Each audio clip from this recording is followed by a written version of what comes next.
મિત્રો જય માતાજી।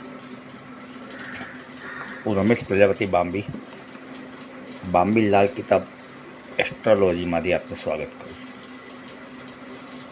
આજે તમને સૂર્ય 12મા ખાનામાં શું પ્રભાવ આપે એના વિશે જણાવીશ। કહે છે કે સુખ કી નીંદ સોને વાલા મગર ચોક્કનના રાજા, એટલે 12મે સૂર્યવાળા સુખીથી શાંતિથી સુનાર તો હોય,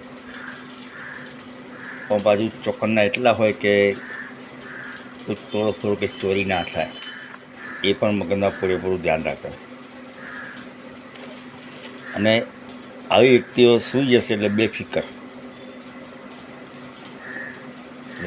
જે હિંમતવાળા હોય ને એ લોકો, ડરપોક લોકો ના સૂઈ શકે। 12મે સૂર્ય સારો વેપારી બનાવે પછી અને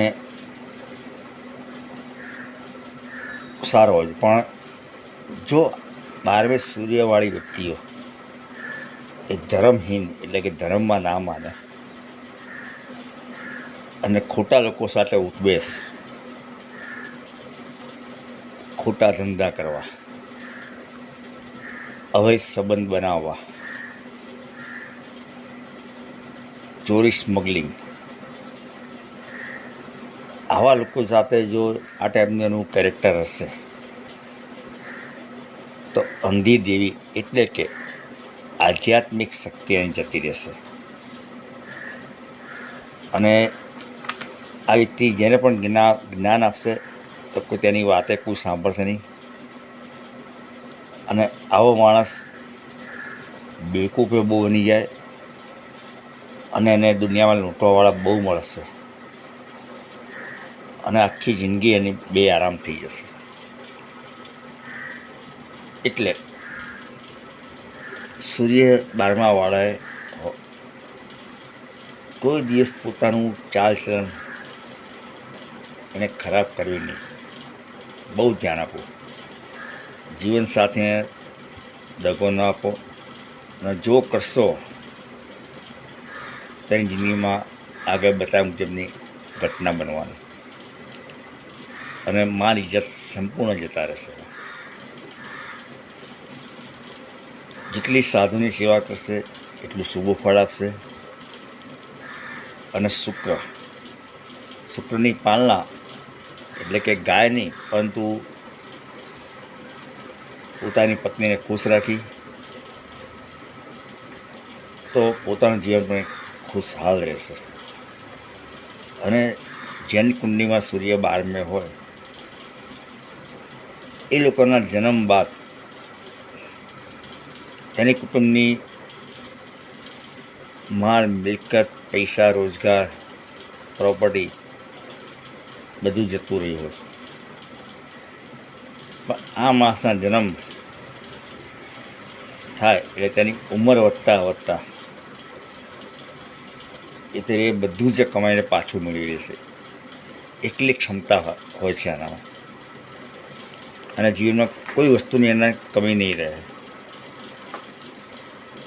પણ શરત એક જ કે આ 12મે સૂર્ય હોય વ્યક્તિઓએ ચાલચલન, ખોટા જૂઠા વાયદા, કેરેક્ટર સારું અને ખોટા ધંધા જરા બી કરવા નહીં। પછી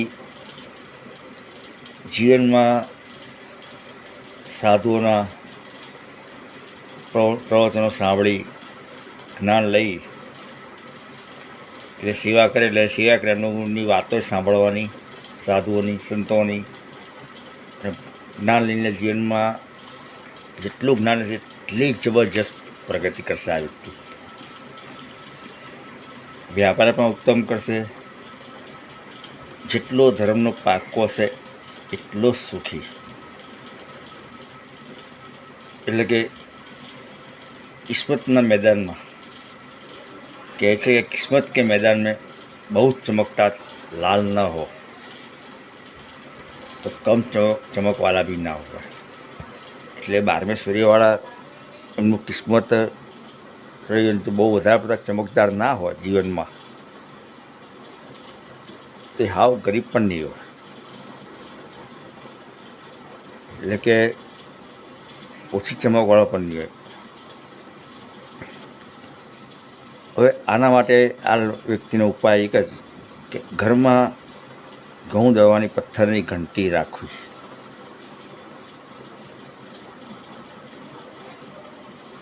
આ ઘંટી રાખશે એટલે એની આમદની કોઈ દિવસ બંધ નહીં થાય, જોજો તમે.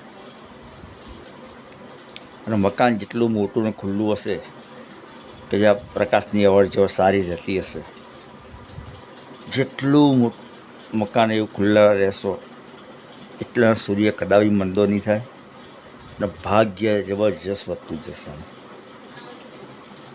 અને સૂર્ય 12મે હોય અને કેતુ બીજા ખાનામાં હોય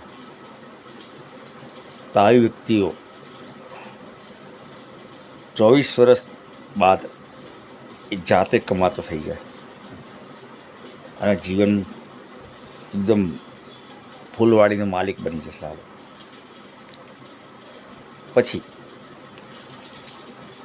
12મે સૂર્ય હોય અને કોઈ પાપી ગ્રહ પહેલા ખાનામાં હોય તો આવી રાતની ઊંઘ આરામ, એટલે માનસિક શાંતિ ના, એટલે રાતની ઊંઘ આવે નહીં. આવા સમયે એણે જેટલા પણ દુશ્મનો હોય બધાને માફ કરવાની પ્રવૃત્તિ રાખતા રહેવું. ઓટોમેટિક એ સફળતા પાર કરશે. અને 12મે